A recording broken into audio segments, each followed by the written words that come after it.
Hello, and welcome to the behind the scenes of Transference, my latest short film. This is going to be a behind the scenes where I'm going to be doing some voiceover, talking about the gear and some of the tools that I used, as well as you're going to see in a second some of the scouting that I did in order to plan for the actual filming that you're seeing on screen. And also, it's going to be just some raw behind the scenes of us filming and shooting the actual movie. So hopefully you find it entertaining as well as informative. I'm going to be doing the VFX in a different video because there's a lot more details I want to get into. But other than that, enjoy. So I'm just scouting the area for filming tomorrow. It's a little late right now. It's about 8:15-ish, so it's a little dark. So I think I'm going to try and film between 6 and 8. I think we can get all the shots I need. I'm going to make a shot list. So what's going to happen is you're going to hear the sounds at the beginning of the film, and then the guy is going to run down here to this wall, and then as he hears the police go by, he's going to creep around to this side here. Then going to creep around and look through a bag here, kind of rummage through it till he sees the box, and then it's just going to be a shot from this angle, maybe a little bit lower, and then a reverse shot, which I think if I have it right, I can put the camera here and just kind of get a reverse like this. And then what's going to happen is I'm going to put an advertisement here, and that's going to be the advertisement for the eyepiece thing. I have some Aperture MC lights that will simulate the police siren lights thing that will kind of flash and give a little bit of interactive light. And then either I'm going to add something driving past in the background, like a car. I want to do a shot list, get what I need, and then I can always do extra, because if I'm only filming in a 2-hour span, then that's going to be difficult, and I just want to make sure I got the key shots, and then I can do close-ups and punch-ins and things like that, and also do those in post too. So the camera that we shot on was the Blackmagic Pocket 4K, and the lens was the Vazen 40mm T2 anamorphic lens. It has a 1.8 times D-squeeze, which unfortunately the Blackmagic only does either a 1.33, I think a 1.5, or a 2 times D-squeeze for monitoring.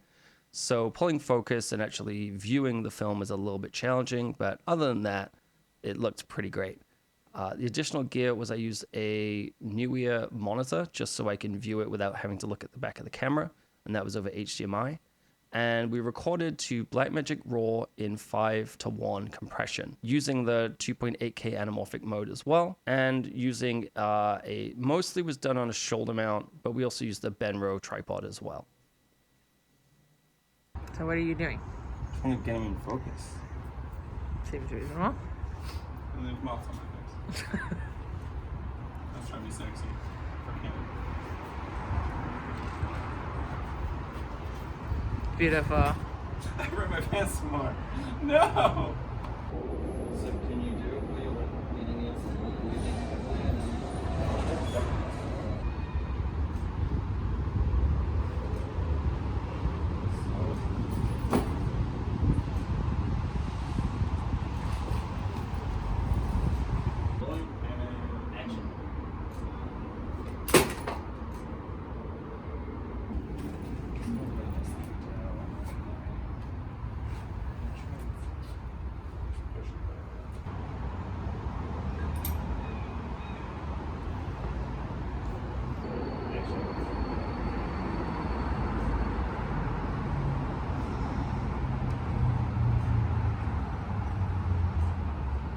Do you want me to go down to pick up my stuff?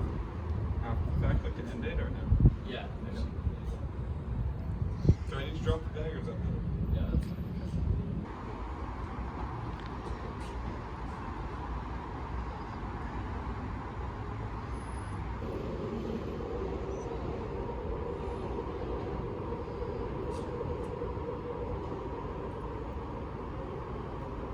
So tomorrow we're filming day 2 of the short film Transference.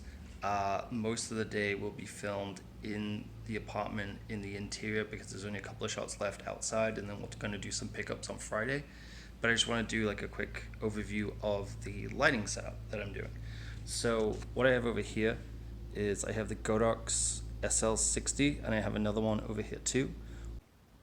So using this IKEA practical lamp as a motivation source for the Godox here.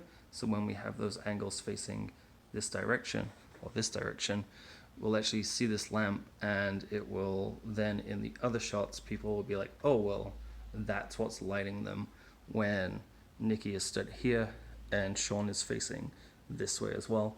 And as I said, it's just what I did was I don't have this even connected. Ooh, well, they fell out. But I had so I have these Aputure MC lights. I have 2 of them, same ones that I'm using in the hallway to light that scene, and I just have them back to back. And what I'm doing is actually just stacking them like this, so that way kind of getting a little up and a little down lighting, and then carefully bring this over the top. And then this is 5600 Kelvin, so this is then white balance to this. So these light sources match in terms of color temperature, and that way I'm not going to get any crazy inconsistencies in light if I use like an LED. So yeah, works pretty well. And then when the characters are here, this will light them from the side, but it will actually be this light. And so down the hall, you can see as well, I've got the light creeping in through the door, which is intentional, and I have some lights coming in there. It doesn't look very cinematic right now. It looks kind of overlit, even though probably on the phone it's exposure correcting. But what I'm doing is I'm using the Godox, both of them on about 10%.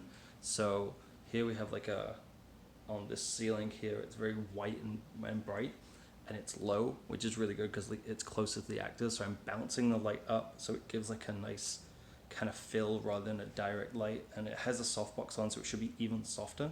And this one is kind of going to be out of frame, out of the way, and shouldn't really impact too much, but it will just give a nice fill. The way that I have the lights down here is I just have 2 exposures, 2 Aputure MC on 100% power, and they're set at 5600 Kelvin, and I just have 2 of them so I can just get a little bit extra light down here. And you've got the mirror and everything, so it's kind of bouncing light around it, creates a nice ambient light, but also it's going to help silhouette the character because I can't really put any lights in the hall anywhere, even off the doors. It kind of reflects off the paint. So instead what I'm doing is silhouetting the character. You can kind of see there's like 2 shadows here, so I'm going to figure that out tomorrow. But it's going to create like a more of a silhouette that lights the area behind the character, so you can still see them without actually them being lit. And then when they walk further down into frame, they'll be lit by the Godox. And this is just like a lamp that I have in my room that is just going to be creeping around the door. The reason it's going to be closed is now the mirror. So it kind of looks very brightly lit right now, which is okay. But if you look in the back of the camera, you'll see that it looks a little bit gloomier, moodier, and has that kind of green tint from the LUT that I'm using. It kind of gives me the mood that I want, and I'm going to have a lot of control over this. I have much bigger problems if people are worried about where the light source is coming from than what's happening in the scene. But yeah, we'll see how this goes.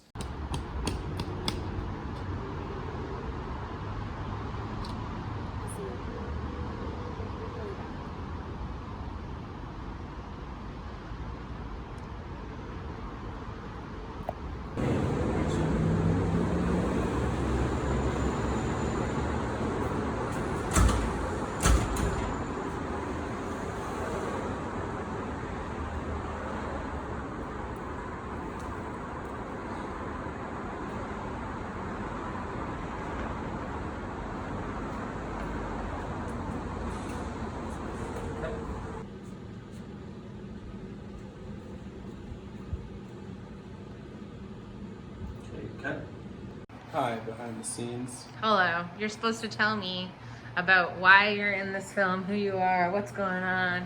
I have a severe drug addiction, and I was told I'd be paid in drugs. Okay, yeah. That's the That's standard, the standard way. The good news is the commute to buy drugs is not very far. That's what I mean. Yeah, this isn't even my house. I've never lived here. I just walked in off the street. It's much easier. I'm Shay. I play Sean. I forgot my character name. This isn't. My apologies. I play Sean. My name's Shay, though. And what do you do? Right now, acting. Cool. No, we're just doing the scene. The big scene, actually. Yeah. The best scene. All right. Moving on. Hello. Under pressure. Hello. Who are you? I'm Sophie. And who do you play? I'm playing Mickey.